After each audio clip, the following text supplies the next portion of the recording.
Welcome back, everybody. It's Chris / Super John Mambo here, and we have a ridiculous video for y'all. First of all, I do want to just say I'm sorry. I want to apologize real quick. I haven't uploaded in over a month, I think, and reason why is health issues. I don't want to get into all the details of it all, but it's been pretty bad. So I'm not going to delve into that at all, but if you want to be supportive at all, you can press the like button, you can subscribe, and you can use my credit support code, because there are things that you can, in fact, buy in this new update, specifically this new game, Rogue Legends. So it's going to cost $10 if you want to actually buy it officially, or you can try it. And there's possibly going to be more things going on in the future as well that you might be able to also probably buy. So I don't want to go into like a bunch of details about how to play this game, because you guys probably know more about it than I do, actually, if you watched a lot of the other YouTubers play it. But the basic idea is that it's like a Bloons Monkey City-esque type rogue adventure where you use towers, you kind of upgrade them along the way, you get special good monkeys right from the get-go. It's not like you start with the 000 ninja every single time, and you can upgrade them. So they're not stuck or locked into them like sometimes you feel like you are in other things. You can still go for the 3rd, 4th, and 5th tiers if you really want to save up the money for all that stuff. In which way, they're going to be way different than usual. It's not like round 1 is round 1. It's I say Bloons Monkey City-esque, but what I mean by that is that the rounds are not normal rounds. They're sort of randomized and generated based on what's going on, how difficult they want you to have to fight the Bloons with. So over time, you can get round 1 that are going to be way harder and stuff like that, which is kind of cool. Because I'm not going to play this in its entirety, I just want to show you guys kind of the basics of it. You get special permanent artifacts and temporary boosts that you get every single game, basically, that'll like improve all of your stats of all your monkeys or get extra monkeys or whatnot to make it all work out flawlessly like this. You can re-roll it if you want to, but it costs money if you want. But like you get things like a pontoon or a random bomb shooter or increasing military monkeys or primary monkeys or whatever with pierce and accuracy and all these fun things, making weird changes to your towers that you might not expect them to have. So I have no military monkeys. That was kind of a waste for me, but it is what it is. You can do weird things like that if you want to. Anyways, that's the in-game, in-rounds situation where you have to fight Bloons. Eventually, you're going to get chests and possibly fight boss Bloons and things like that to get stronger and better over time until eventually you must fight the boss. And that's not all. There's also this new Tinker Fairy skin. Leah just got a new... I kind of like it, actually. It's pretty adorable. I'm not going to lie. I feel like I would use this quite often, to be completely honest. She's also got a tree stump now instead of a rocket pad or whatever. So you can see she's very fairy-like. And this is the new map. It's called Enchanted Glade. It looks really cool, honestly. It's one of the coolest looking maps that I've ever seen. Like, it really feels like I am in some weird magical forest with a cool magical tree here and butterflies and everything active. I don't know if there's any secrets or whatnot, but I like the map overall. It just looks fun more than anything, but it is obviously pretty tricky. I don't usually go over them, but there are new trophy items. So if you're into this kind of stuff, you can check them out. And Corvus Owl kind of looks pretty cool, to be honest. A lot of things in here. As usual, we're going to focus on the balance changes today. So this is all balance changes from here on out. Ninja Kiwi specifically stated that they wanted them to be fairly straightforward and simple without anything too drastic or ridiculous, but let's go through them real quick. So first of all, we've got the Razor Sharp Shots price reduced, Spike-a-Pult increased though to make up for that, so just kind of evening things out here.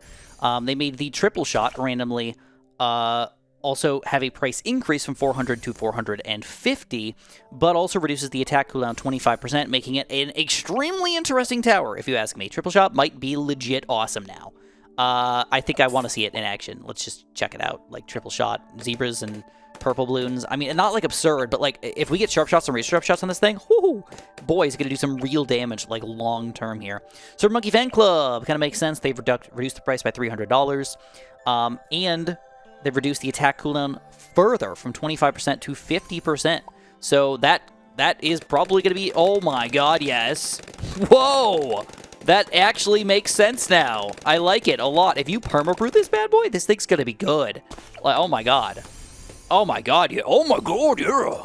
Like, just imagine, like, Moab's coming out against this thing without even using the Super Monkey Fan Club thing. It's just ridiculous. I like it, though. I like it. That's not all. We've got the crossbow price reduced, also making dart monkeys stronger, and the sharpshooter price increased, making that change just nullified by the time you get to 4 tiers. You know, I've been wanting this for a long time. Bionic Boomer always felt like the worst boomerang. Like, in a lot of situations. I was just like, when would I ever use this thing? So, the price has been reduced by $200 from $14.50 to $12.50. I'll take it. Bombs have always been that weird tower that Kiwi cannot get right, because they're weird. They shouldn't be able to get alked as good as they can, but they can get alked. And the frag bombs, popping black balloons, was weird for a while. Now then they just took it all away and nerfed it in the ground, and then nobody wanted to use it. So they have no idea what they're doing with the cannon right now. Let's see if these changes make a difference. So first of all, the 4th tier price decreased from 32 to 28. Kind of makes sense. Appreciate it. Frag bombs change, obviously. Where's the hotkey for cannons? Frag bombs damage increased from 1 to 2. Ooh, okay, but only if you get a 2-0-2. All right, and then really big bombs frag damage increased from 3 to 6. Okay, I'll take it. Bloon crush frag damage increased from 24 to 36. So just in general, if you're getting the top path with frag bombs, it might actually make more sense now than it used to. And then Moab Mauler price reduction, oddly enough, because that was one of the best strategies ever, was just spamming Moab Maulers. They finally like, got to do something here. But then they made the Moab Assassin price increased by that $100 to even it all out as per usual. So they're just kind of like forcing you to say, hey, use the 3rd tiers, don't go to the 4th tiers unless you really want to. Cluster bombs. So this is kind of a tower that's been nerfed in the ground for a while, but I don't know if it's going to be good with just a $100 change here from 800 down to 700. Cursive cluster price reduced from 28 to 2,500. That's a pretty drastic change, though, for a 4th tier cannon here. And then bomb blitz price reduced again to 23,000. All makes sense there. Bottom path cannon's been underpowered for a long time. Still, not really sure if I see myself using it, though. Whoa, this is wild. All right, Absolute Zero has never been bad, but it's never been great. It's just been kind of like an intermediate. It's okay to use it sometimes, but maybe not the best thing ever. But now, we can slow Moabs with our aura. That's pretty cool. All right, I'm not going to say that that's absolutely amazing, but a 20% slowdown can really, really, really change the game here. Can it hit DDTs as well? I think, yeah, it does. It slows down DDTs as well, which is really awesome. And it seems like it lasts a little bit as well. You can see, like, is it going to speed up again? I couldn't tell. Oh, I think that was perma'd. So, like, once you get it frozen, it's just slowed forever. Oh, that is admittedly pretty cool. Or it could be the fact that its attack gains a second radius, freezing 1 layer of non-Moab class balloon anywhere on the map. Okay, non-Moab class balloon for 0.75 seconds. So, get it things outside of our range here. I don't know if that's going to be amazing or anything like that, but it's the thing. So, adding more stuff, more reasons to go for this guy. Oh, baby. Cryo Cannon. It's a weird tower, I'll admit it, because you make the range bigger, but you make the attacks, like, size so much smaller. It's a weird tower to use properly. It's really all I'm going to say here. But they buffed it quite a bit in the past few updates, and they wanted to buff it even further. So they said now 1950 to 1750. No changes for the cryo cannon, but once you get to the icicles, the attack cooldown has been reduced from 1 to 0.75, making it even better. They want you to use these bottom path ice towers here, but Icicle Impale has no change to it. This is going to be the same as it used to be. Okay, not going to lie, still really not sure how I feel about the Bloon Solver in general, but I think he's just still one of the best towers in the game, if you ask me. Bloon Dissolver, I don't want to say it's bad. I don't get it. It was ridiculously overpowered, and they decided, you know what, we're gonna not change it. We're gonna make it better. Bonus damage to ceramic increased from 1 to 2. So now if you hit ceramics with the 3rd tier here, it is going to melt it down into nothing just like that. Oh my god, Bloon Dissolver is officially still one of the best towers in the game. Use this thing with the bigger globs and the glue splatter, and you're going to stop so many balloons, it's absurd. Now you can stop unlimited ceramics, basically. Like can we just pop around 63 by ourselves here? Like, can we just do it? I don't know for sure, but I have a feeling that we're going to get really... Oh my god, easily. Oh my god. It's the cheapest tower in the game to pop round 63 by itself, by far. And with that extra ceramic damage, just makes it that much easier and faster to do it, even on the harder rounds, where we don't have to, like, think about this. Okay, I'm moving on from this guy. Glue hose has been bad, though. And they said, we're going to fix it. All right, just a little bit, though. 2100, 1950. Blue strike price increased, though, by that change right there. So we're back up to the same thing when we get to the 4th tier. All right, fair enough, I guess. All right, I feel like this has been getting a lot of changes lately. They know that the middle path monkey has been kind of just off for a while. So Bomber Race has been okay, but once you get to the 4th tier, the ground zero, it's like, dude, it's 20 grand for this thing. You can't use it every single round. It's been kind of just outclassed by a lot of things. They're changing it. Cooldown from 45 to 35 seconds. I mean, that's not like a slow, that's not like the quickest cooldown in the game, but that's not bad, like, at all. I mean, if you just imagine, like, Oh My God coming out, we could probably use this ability, like, 3 times against it before it ends up going through, maybe even 4 times before it ends up going through, or if we could just take it down by that point. That's pretty sweet. Just gonna say it. Pretty sweet.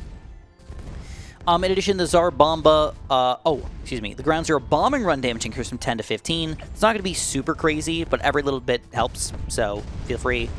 And then also Zarbomba bombing run increased from 15 to 30. Again, makes sense, but I think that they increased that last time as well, so this is like just making it even stronger.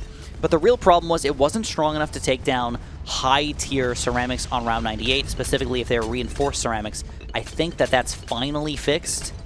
No, not quite there. Still terrible against round 98 ceramics. Yeah, pretty terrible, not gonna lie. This thing should be able to pop these things in one shot. But, is what it is. Alright, randomly, this is kind of goofy. Apache Dirt Ship speed got increased from 50 to 60. So if you're really in the mood to chase some Bloons down or whatever, bam. That's some speed right there. But they didn't make the Apache Prime have any extra speed, so it is what it is. We got some mortar changes as per usual. Mortar's been hard to get right, evidently. Damage increased from 8 to 10 on this regular... Oh, let's not do round 98 ceramics, man. Let's just go back down to 49 or whatever. Let's do a ceramic. Can we shoot him? Okay, not kill it one hit. That's the 10 damage that we're doing right there. If you miss it, though, don't forget we can't pop blacks. So, dunzoed. Just die to the blacks unless you can shockwave it perfectly, which is very, very tricky to do, obviously. Damage over time for the 402 has been increased from 7 to 12. Definitely the way to go. Not gonna lie, gonna burn through most of the Bloons here, unless it's specifically a black Bloon. This is a good tower. Very, very good tower right now. Biggest one damage over time increased to 60-65, so not a big difference there, but at least something's going on. More mortar changes, actually. We got the heavy shells here. It's gonna have damage over time increased from 3 to 4. Not a huge difference, but it's still a difference. Go Bernie stuff. They want you to go Bernie stuff on this guy. When you get an artillery battery with that combo, damage over time is going to increase from 4 to 6. Again, not a crazy difference, but still a difference enough where you're like, yes, I will take that. Especially if you end up buffing this guy with Alch or speed or whatever, this can be a pretty decent tower. In addition, Shattering Shells mortar, burn damage increased from 10 to 20. So that's a pretty big difference against the Moabs. Dartling gun. Honestly, I don't want to say, like, unfair changes, but just weird that they just keep bouncing this around quite a bit. Hydra Rocket Pods got a price decrease by $300 or so. $300. And then the money went back into the Rocket Storm. So they're making 3rd tier cheaper, 4th tier is more expensive because you're getting that ability. The ability is pretty rock solid. Then they made the MAD $5,000 more expensive, 60 to 65k. Okay. I think that makes sense. It's one of the best boss Bloon towers in the entirety of the game, right? Okay, they have basically super buffed the Archmage even further. As far as I understand it, Archmage Fireball bonus to Moab class from 27 to 36. Wall of Fire bonus to Moab class from 4 to 8. Dragon's Breath bonus to Moab class increased from 6 to 10, meaning he is specifically a Moab popper. He can pop Bloons, don't get me wrong, but he is a Moab popper at his heart. Use him to pop the Moabs. He will be devastating for them. Phoenix, actually, I guess this makes... I'm not against it. $7,000, $6,000, so we got a $1,000 decrease right there. I'll take it. And then we get to the 5th tier here. The damage over time increased from 10 to 30. So, I don't know how this really affects things for me, but it's a thing. So, if you want to get that extra fire damage off of them, go ahead, take it. Dragon's Breath over time, duration increased from 3 to 15 seconds, though. As soon as you hit, boom, it's going to burn forever. It will never stop burning. That is ridiculous. 15 seconds, any Bloon on the screen is going to be gone by that point, right? I mean, come on. Especially with that damage being 30. Chicka chicka what? I think it's got to deal with something like all of the damage happening all at once. You know, I don't know. That's the only thing I can think of with different paragons and stuff. Also, randomly, the Shimmer Pulse attack cooldown reduced from 2.5 to 2. So I don't know if they had problems with it not Shimmer decamoizing the balloons or something, but it's better now. Holy crap. This is one of the biggest changes in the game. Master Bomber. Sticky Bomb attack cooldown reduced from 4.5 to 2.25. A halving of his attack speed. It's twicing his attack speed, really. That's crazy. This has always been one of the most clutchly odd towers in the entire game, entirety of the game when you're having trouble with weird challenges and stuff. Unstable Concoction, 3 grand. Very weird to use, hard to use it, but it's okay when you use it properly. But that leads us to Transforming Tonic, which actually is pretty legit. So 3rd tier got $200 cheaper, fourth tier got another $300 cheaper, meaning the Transforming Tonic got a total of $500 cheaper to get this guy. Ooh, that might be legit. That might be legit. Now, there's another thing going on here. We got Rubber to Gold. So Rubber to Gold got some weird things going on to it. Its duration reduced from forever to only 7 seconds. But it also now debuffs and disables lead property, black property, white property, and purple property for the duration. I don't know exactly what that means, but like now it can't regenerate to get purple property or something. I don't really get it. I don't really understand it, but it's not allowing it to come back ever. So giving it some sort of weird buff, I guess. Specifically when you get Rubber to Gold. This isn't a huge change, but it is still a change here. Pop Lust price reduced by $150 down to $23.50. I don't know what they're talking about with simple changes here. This is still changes kind of across the board here. We've got Riptide Champions. That's the 3rd tier middle path Mermonkey here. Pierce increased from 12 to 18. The Arctic Knight Pierce increased from 12 to 18 as well. Popseidon Pierce has been unchanged though. And then also the Alluring Melody, the bottom path Mermonkey 3rd tier. Pierce increased from 3 to 4. I don't want to say that this is stupid, but it's a thing. You can no longer overclock sentries, so you can't accidentally click on them. Just helping out a little bit for that. Oh crap, I screwed up! Oh no, I lost the game in a Chimps Black, Chimps Metal thing. That would, because that sucks, and it does happen. I'm not gonna lie, there are some hero changes, but I'm not really gonna go over them. They're generally pretty minor. Gwendolyn, Oben, a little bit of Churchill stuff going on. Churchill got buffed a little bit more, which is actually kind of nice. And Benjamin got buffed a little bit, which is kind of nice. And Rosalia got buffed a little bit, which is kind of nice. So, like, mostly just generally giving things away to us. So I'll take all of that. Of course, I always forget about the water towers, because I like to play on Monkey Meadow. So Energizer price reduced quite a bit here by $3,000, man. Woo! All right, I mean, gets more hero XP faster. Honestly, it kind of makes sense, but it does like a lot of weird stuff. So like, it's really kind of, do you want to do the weird stuff with it? You have to revolve a strategy around it. Next up, we've got the armor-piercing darts price reduction by $500. Kind of makes sense. Never really been meta. It's been like just spam 3rd tiers, man. Most of the time, Alchem, get them better. And then Sub-Commander, number of airburst darts increased from 3 to 5. That can be pretty big because it can affect things like Elks. When you have Elks on this guy, it's going to make him just that much more powerful. Whoa, this is one of the wildest changes I've ever seen in my entire life. Monkey Pirates just got a price reduction of $1,000 from $4,900 to $3,900. Huge change right there on a tower that's already pretty freaking solid. Monkey Pirate Lord, though, price is added back on. Extra $1,000 to that puppy. I still think this is still one of the best towers in the game. 4th and 5th tiers. They're solid. Ninja Kiwi was nice enough to say we are moving forward with a lot of things. There's a lot of updates planned for the year. Obviously, this is the first update of the year, so they want to make sure people kind of know what's going on. They might be planning more Legends-type stuff. More games similar to that. Even adding on things to it, so feel free to check that out if you're into that kind of thing. They're wanting a more of a monkey focus. So, you know, they know people like the new towers. They know people like the new heroes. They're going to plan on doing at least one hero, one new tower this year. Honestly, one new tower every year seems pretty fair. Heroes-wise, only one seems actually a little bit low compared to what they've normally been doing to us. So they're probably going to come out with more than that. They know that they got to focus on the consoles. You know, right now it's kind of all over the place, right? I mean, you've got Xbox, PlayStation 5, the Switch, even like the Steam Deck and stuff like that. So they're really trying to make sure that it's all like oriented in the same way. They might do more crossovers like with the Battle Cats and whatnot. And they want to make sure that they've got teams all set up. So if people want to play with their friends, they have the ability to play with their friends and fight against people and stuff like that, which is all just adding to the community aspect of the game. So again, if you guys want to be nice to me, I've been going through a pretty rough time. Easiest way to do that, help me make some money, man. Use my credit support code. If you want to just be nice another way, press the like button for me and subscribe. And I hope you guys are having a wonderful time. Hopefully some of us can have more wonderful times than others. Thanks for watching, and have a super duper delicious day.